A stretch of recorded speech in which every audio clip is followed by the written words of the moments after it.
Assalamualaikum warahmatullahi wabarakatuh. Halo para pejuang kampus dimanapun kalian berada. Bertemu lagi dengan saya di channel ini. Di video kali ini saya akan membahas soal mengenai kalimat topik. Kalian sudah siap? Kita langsung saja ya.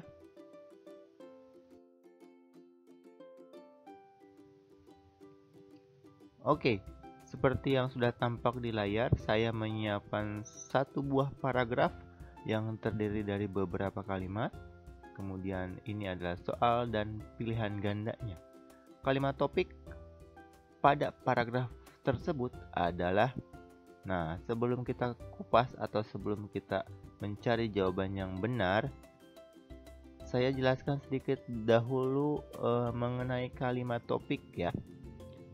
Kalimat topik menurut Tarigan di bukunya dituliskan, kalimat topik adalah perwujudan pernyataan ide pokok paragraf dalam bentuk umum atau abstrak.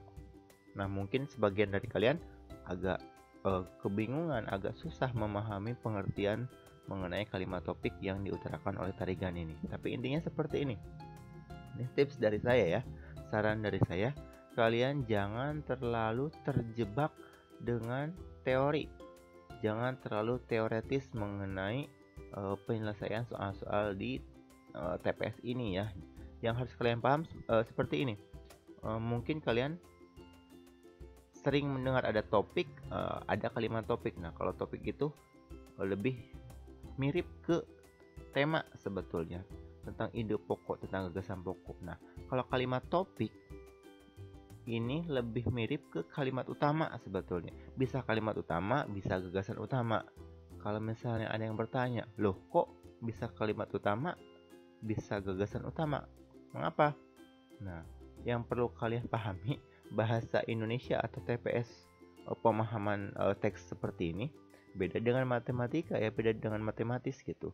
Tidak bisa kalau di matematika 2 kali 2 pasti 4. Nah, kalau soal-soal berbentuk teks ini tidak selalu seperti itu, tidak pasti gitu. Tapi kita mungkin mencari jawaban yang paling mendekati seperti itu ya. Nah, kemudian bagaimana penyelesaian soal ini? Nah, karena tadi saya mengatakan kalimat topik ini lebih mirip dengan kalimat utama gitu ya. Berarti kita harus mencari kalimat utamanya. Bisa jadi jawabannya nanti bisa kalimat utama, bisa gagasan utama.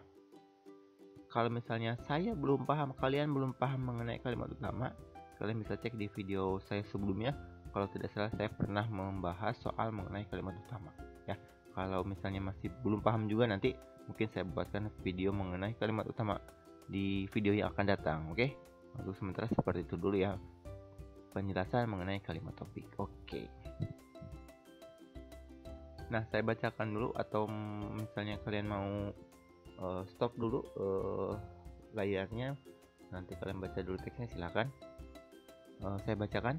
Kehidupan orang Wana sangat bergantung pada kearifan lingkungan alam sekeliling mereka. Oleh karena itu, mereka sangat mempercayai. Nah, ini saya tulisnya mempercayai. Kenapa? Karena mempercayai ini adalah kata dasarnya berasal dari kata percaya ya. Jadi kalau misalnya sebuah kata dasar yang berawalan hurufnya itu huruf K atau huruf T atau huruf S atau huruf P, kata SP gitu ya, ketika dia bergabung, ditempeli atau dibubuhi awalan me, huruf pertamanya ini akan lesap, akan menghilang gitu. Percaya menjadi percayai, kemudian jadi mempercayai gitu. Sama halnya misalnya dengan pukul, kata pukul ditambahi awalan me, jadinya memukul kan gitu ya, bukan mempukul gitu. Pijat, memijat, pinjam, meminjam, jadi percaya yang mempercayai, jadinya seperti itu, kurang lebih seperti itu. Mempercayai adanya ruh atau spirit yang menjaga atau memelihara setiap jengkal tanah dan hutan.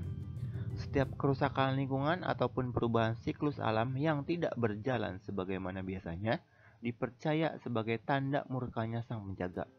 Untuk mencegah kemurkaan para penjaga yang memelihara lingkungan, mereka memberikan persembahan atau sesajian yang disebut kapongo ya di setiap bukit atau bagian dari hutan ketika misalnya mereka akan membuka lahan ladang baru.